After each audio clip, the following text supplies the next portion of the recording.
ქალბატონს შეეფარდა პატიმრობა და განისაზღვრა წინა სასამართლოს სხდომა.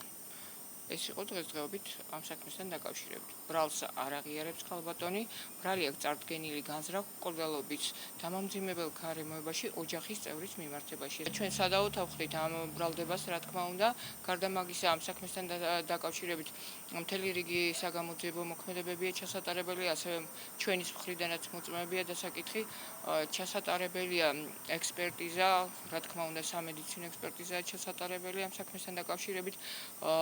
ბრალდებულის მიმართებაში და ამის შემდეგ ალბათ კი არა ნამდვილად მოხდება ის, რომ მის მიმართებაში აღნიშნული მუხლი არ იქნება მიზანშეწონილი და ფაქტიურად შეეცვლება უფრო მსუბუქი მუხლით.